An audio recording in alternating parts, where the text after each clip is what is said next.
ఏం లే పంతులు, నా టైం బాగాలేదు. నీ టైం బ్యాడ్ కాదు, నీ పేరే బ్యాడ్. అట్లానా? ముందు నువ్వు ఫిష్ వెంకట్ అని పేరు మార్చుకొని సాఫ్ట్వేర్ ఇంజనీర్ లాగా పార్దు అని 10 మందితో ఆహా అనిపించుకో. అరే పార్దు అని పేరే మంచిగా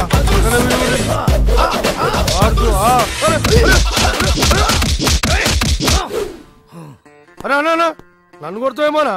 నీ పేరు పార్దు అయినందుకు పంతులు. అరే ఇంద్రాబాయ్ పేరు మార్చుకోమన్నా ధనాదర్చి కొడుతుడు. ఇంకా నీ పేరేంది? బలి చక్రవర్తి. రేయ్ ఈయన తలిగిరా, నేను ఈయన తలిగిస్తా.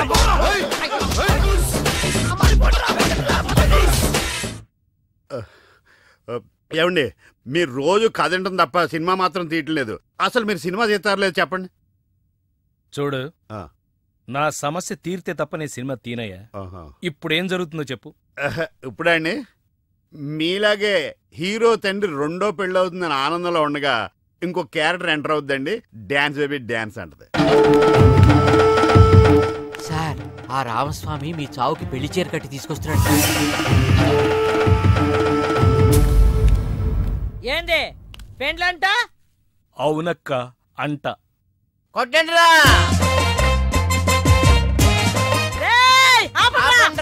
ఆపలేనక్క, పరిస్థితి చేయి దాటిపోయింది. నాటకాలా సంపుతా. నా బిడ్డ సంగతి ఏంది? మంచి సంబంధం చూసి చేద్దాంలే. అంటే నీది మంచి సంబంధం కాదా? చెప్పు చెప్పు. దగులుబాజీ దిక్కుమాలిన సగం జీవితం సంకనాగిపోయిన అడుక్కు తినే అంట్ల సంబంధం. కరెక్ట్ గా చెప్పావు. Thank you. ఆ సంగతి నాకు ముందే తెలుసు. అసలు ఈ పెళ్ళి ఎవరికో అడుగు, ఆ పెళ్ళెవరో అడుగు, ఆ పిల్ల పక్కన ఉన్న తల్లి ఎవరో అడుగు, వాళ్ళిద్దరూ ఈ ఇంట్లో ఎందుకున్నారో అడుగు. చెప్పు. చెబుతానక్క. వీడి కోసం కాకపోయినా నీ కోపం తగ్గడం కోసమైనా చెప్తా. చెప్పు. చెబుతున్నాం కదండి, మూసుకో. అనగనగా ఆకలేసిన ఓ బిడ్డ, ఆ బిడ్డ చేతిలో అందమైన ఓ బిడ్డ, దూరంగా ఓ చెట్టు, ఆ చెట్టుకో పండు. ఈ బిడ్డ ఆ బిడ్డతో ఆ పండును కొట్టాడు. అది గురి తప్పి పక్కనే ఉన్న పిట్టకి తగిలింది. ఆ పిట్ట బెదిరిపోయి రెట్ట వేసింది. ఆ రెట్టొచ్చి మళ్ళీ ఆ బిడ్డ మీదే పడింది. ఇప్పుడు చెప్పక్క, తప్పు ఆకలేసిన బిడ్డదా, గురి తప్పిన బిడ్డదా, రెట్ట వేసిన పిట్టదా? నాది. నువ్వు ఇన్ని బాధల్లో ఉండావని తెలియక ఈ ఏదో మాటలు వినొచ్చా. నువ్వేనా? నిన్నే. బిడ్డ జాగ్రత్త. బెడ్ ఏంటి? పిట్ట, రెట్ట, బిడ్డ, బెడ్డ, రెట్ట, పిట్ట, బిడ్డ. దీనంతటికీ కారణం నువ్వేరా? కథ ఆయన చెప్తే కార్డు నాకేస్తారంటే. ఆయనైతే రెట్ట నువ్వు కాబట్టి. మీకు రెట్ట ఎవరో తెలియలేదు. అనగనగా ఈ గణగణలన్నీ ఆపు. ఈసారి ఇలాంటి కామెడీ గ్యాంగ్తో కాదు, మెయిన్ వీళ్ళంతా వస్తాను. రెడీగా ఉండు.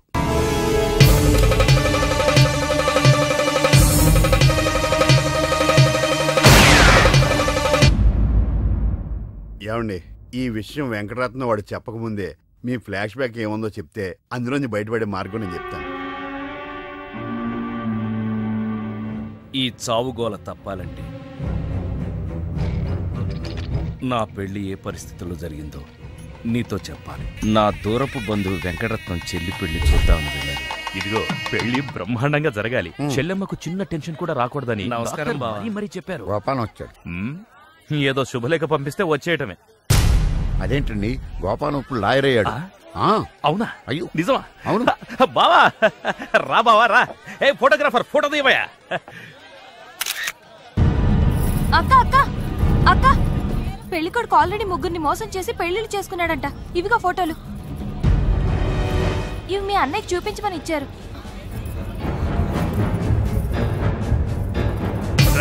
పెళ్లికి ముందు వేరే అమ్మాయితో అక్రమ సంబంధం ఉండి నా చెల్లెల్ని పెళ్లి చేసుకోవాలనుకుంటావా?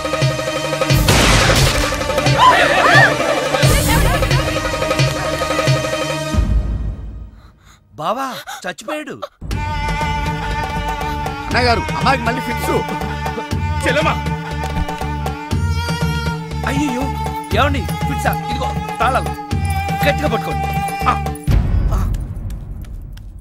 చెల్లెమ్మా రే పట్టుకోరా.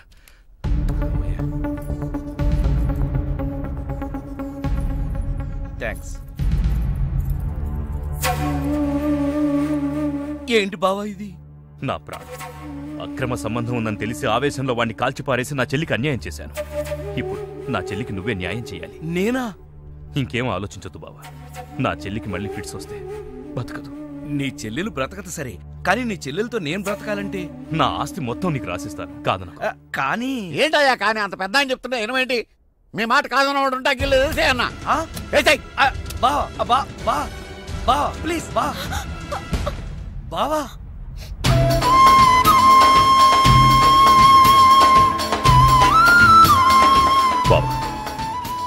నా చెల్లెలు కంట తడి పెట్టకుండా నువ్వు చూసుకో. ఎందుకన్నా? చెల్లెల్ని కంటికి రెప్పలాగా నేను కాపాడుకుంటాను. తేడా వచ్చిందో జైలుకొచ్చి చెప్తాను కదా.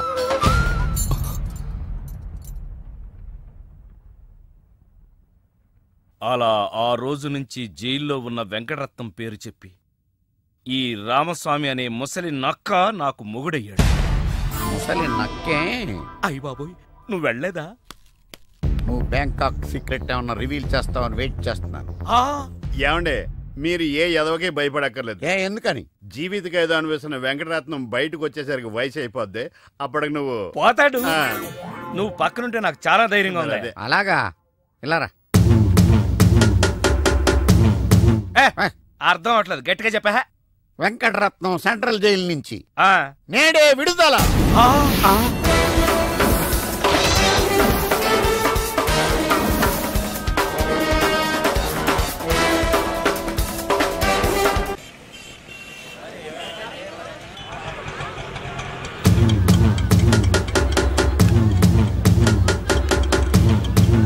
రామస్వామి, అదిగో ఆర్తనాదం. వెంకటరత్నం వచ్చాడు.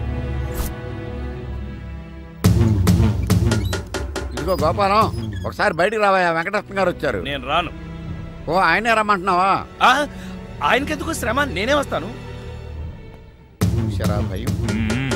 ఏం బావా, ఎప్పుడొచ్చావు? జైలు నుంచి వచ్చిన వాడిని ఎప్పుడొచ్చావు అని అడగకూడదు, ఎలా వచ్చావు అని అడగాలి. ఎలా వచ్చావు బావా? ఆటో ఎక్కి. అదేంటి బావా, నీ సంచులోంచి ఏదో ఎర్రగా కారుతాంది. రక్తం. రక్తమా? ఎవరిది? ఆటో వాడిది. 10 రూపాయలు 60 పైసలైతే 40 పైసలు చిల్లర లేదని అబద్ధమాడాడు. అందుకే వాడి 4 కోశాను. 40 పైసల కోసం 4 కోసావా? అయ్యో, వాడు చెప్పింది నిజమే అన్నయ్యా. 50 పైసల్లోపు చిల్లరే లేదు. నిజమా? ఎప్పుడో వీడు పుట్టినప్పుడు జైలుకెళ్ళాను, నాకెట్ట తెలుస్తుంది? ఇదిగా. ఏం చేయమంటారు? ఆ ఆటోవాడు బయట ఉంటే ఈ 4ని అతికించుకోమని చెప్పు. అలాగే. ఏరా బుడ్డోడా, నీకు పెళ్ళంట? ఏంట్రా మొహం అట్టా పెట్టావు? పిల్ల నచ్చలేదా? పిల్ల బానే ఉందన్నా, వాళ్ళ అయ్యి పరిస్థితే బాలేదు. ఏం గోపాలం? చచ్చా, అదేం లేదు బావా. అదిగో పెళ్లి కూతురు. పిల్లకే బంగారంలా ఉంది. ఆ వెనకాల అమ్మాయిని చూడండి, డైమండ్లా ఉంటుంది. ఆవిడెవరు? అమ్మా, అన్నయ్య గారికి నమస్కారం పెట్టు. అన్నయ్య అంటే బావా, సీతని అక్క అని పిలుస్తుందంటే నువ్వు అన్నయ్యవే కదా. కవరింగ్ అంటే ఇలా ఉండాలి. కవరింగ్ ఏంటి? అంటే గోల్డ్ కవరింగు. చిలకలూరిపేట. ఏదేమైనా గోపాలం పరిస్థితి 3 శోభనాలు 6 భోగం మేళాల్లా ఉంది. చెప్పినంత మట్టుకు చాలు, మోస్తావా? వాడేంట్రా చెప్పేది? నువ్వు చెప్పు, అసలేం జరిగింది? ఎవరు ఏం చెప్పొద్దు, నువ్వు రా అన్నయ్య, నేను చెప్తాను. ఇప్పుడు ఏం జరుగుతుందో.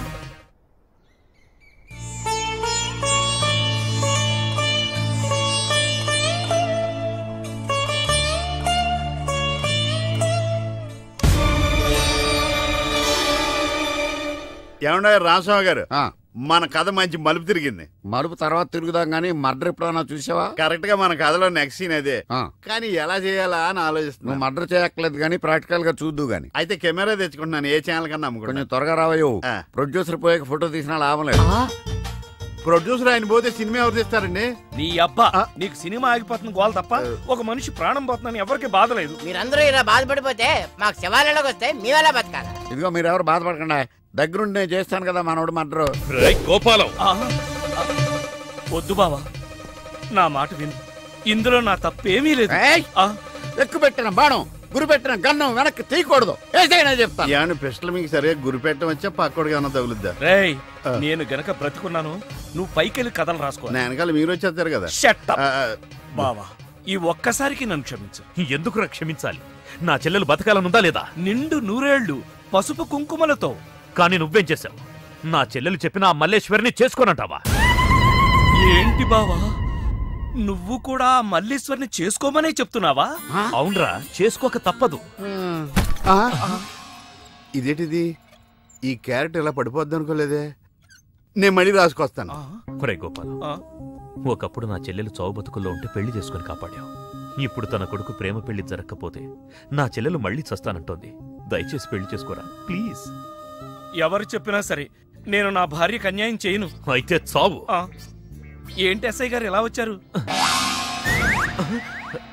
బావా ఎక్కడ్రా నువ్వు? అలా అయిష్టంగానే నాతో వచ్చింది. సరిగ్గా అదే రోజున మావాడు బ్యాంకాక్ నుంచి మీనాక్షిని ప్రేమిస్తున్నానని ఫోన్ చేశాడు. మల్లీశ్వర్ని బ్యాంకాక్ పంపించి మీనాక్షి మేనత్తగా ఒప్పించాను. ఆ తర్వాత కథ నువ్వు రాసినట్టే జరిగింది. కానీ ఇదంతా మల్లీశ్వర్ని మహారాణిలా చూడాలని ఇలా చేశాను. ఏంటి మళ్ళీ కోమాలకు పోతున్నావా?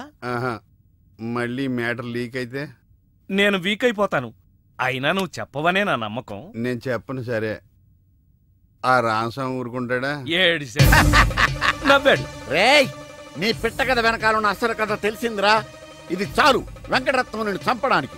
రేపు నీ పెళ్లి కాదు, ఈ రోజే నీ చావు. రెడీగా ఉండు. సార్ ఇప్పుడు ఏం జరుగుద్దో? ఏం జరుగుతుందో జాగ్రత్తగా ఆలోచించి రాయి. ఈలోగా వాడిని మేనేజ్ చేసి వస్తాను. రేయ్ ఆగరా. పేషెంట్స్ వస్తా, బెడ్ రెడీ చెయ్యి. 10 నిమిషాల్లో వస్తా. సరే సార్.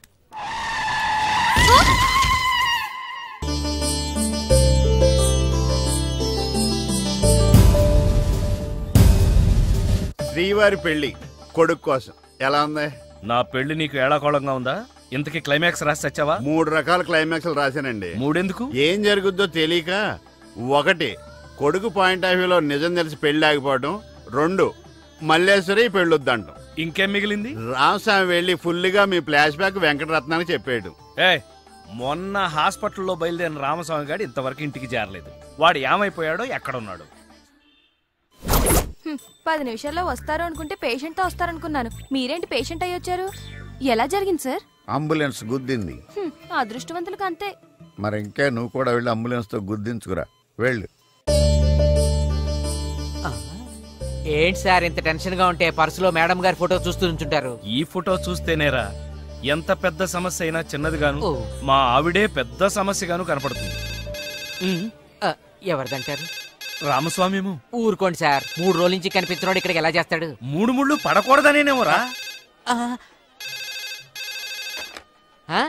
ఏమండోయ్, ఫోన్ వెంకటరత్నం గారికంటే. వెంకటరత్నానికి సరే, చేసింది రామస్వామి. అబ్బే ఏదో హాస్పిటల్ నర్సు, కానీ చేయించింది రామస్వామి. ఏంటి గోపాలం అంత పని చేశాడా? రాయ్ గోపాలం! అయ్య బాబోయ్!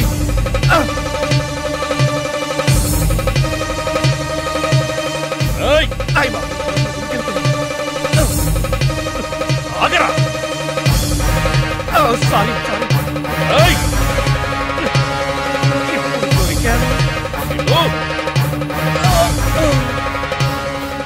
అసలు విషయం ఏంటమ్మా? అది బావా జరిగింది. ఇంకా నేను ఈ టెన్షన్ తట్టుకోలేను గాని కళ్ళు మూసుకుని 1 నుంచి 3 దాకా లెక్క పెడతాను. నువ్వు నన్ను కాల్ చేసి జైలుకి వెళ్ళిపో, నేను పైలోకానికి వెళ్ళిపోతాను. 1, తర్వాత 2, ఆ పైన మీకు ఇంకా మోడలేదు. యారా నన్ను చివరి చూపులు చూడడానికి వచ్చావా? లేదు, ఆ రామస్వామి ఫోన్ లో మల్లీశ్వరి మ్యాటర్ చెప్పలేదని చెప్పడానికి వచ్చాను. మరి ఆ రామస్వామి హాస్పిటల్లో ఉన్నా చూడడానికి వెళ్ళలేదని ఆయన కోపం వచ్చింది. మిమ్మల్ని ఎవ్వరూ ఏం పీకలేరు. నన్ను నేనే పీక్కున్నానే. వాడు మల్లీశ్వరి కథ చెప్పేసి ఉంటాడని తొందరపడిపోయి నా ఫ్లాష్ బ్యాక్ అంతా నేనే చెప్పేశానే. వస్తానండి. ఎక్కడికి? పైలోకానిక? కాదు, మీ సావు కబురు అమ్మగారికి చెప్పాలి కదా. గోపాలం, నన్ను చంపేరా. నేనా? నువ్వే. నిన్నా? అవును, నన్నేరా. ఆనాడు నువ్వు మల్లీశ్వరిని ప్రేమించావని తెలియకే కదా నా చెల్లెల్ని నీకిచ్చి పెళ్లి చేసి పెద్ద తప్పు చేశాను. కాని నా తప్పు నువ్వు దిద్దుతున్నావు. అందుకే ఈ పెళ్లి దగ్గరుండి నేను చేయిస్తాను. కానీ బావా, ఈ విషయం నా చెల్లెలికి తెలియకూడదు సుమా. అంతేనా? అంతే. యారా, మొదటి క్లైమాక్స్ లో దెబ్బతిన్నావా? రెండో క్లైమాక్స్ లో మీరు దెబ్బతింటారులేండి. ఎలా? రామస్వామి వచ్చి మీ ఫ్లాష్ బ్యాక్ మొత్తం మీ అబ్బాయి చెప్పేస్తాడు. హాస్పిటల్లో ఉన్న రామస్వామి ఇక్కడికి ఎలా వస్తాడరా? స్ట్రెచ్చర్ మీద ఎగురుకుంటూ వస్తాడా?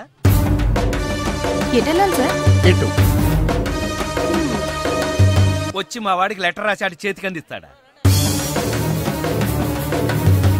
అది చూసి మా వాడు షాక్ అవుతాడా? కరెక్ట్ గా గ్యాస్ చేశారు. అదే జరుగుతుంది చూడండి. ఇక నుంచి మీ క్లైమాక్స్ మీరు రాసేసుకోవచ్చు. వస్తా. నానా ఎంజాయ్ చెయ్యి, ఎవరికి అన్యాయం చేయొద్దని నువ్వు సందేశాలు ఇస్తే నువ్వు ఫాదర్వి కాదు గాడ్ ఫాదర్ అనుకున్నాను. కానీ నువ్వు 20 ఏళ్ల ఓ అఫైర్ ని దాచి ఎవరో నిన్ను ప్రేమిస్తున్నట్టు చెప్పించి నీకేం తెలియనట్టు నటించి చివరికి అమ్మతోనే పెళ్లి కొప్పించావంటే నువ్వు క్రిమినల్ లాయర్వి కాదు, క్రిమినల్వి.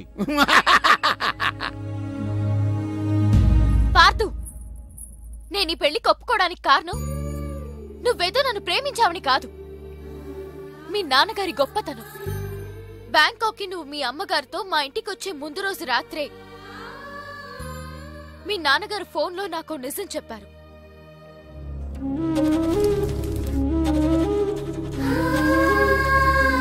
అవునమ్మా, నేను మల్లీశ్వర్ని మళ్ళీ మహారాణి స్థానంలో చూడాలనుకున్నానే గాని ఈ వయసులో రాసలీలాడ్డానికి మాత్రం కాదు. మన వయసులో ప్రేమ కోసం ఎన్నో త్యాగాలు చేయడం చూసాం.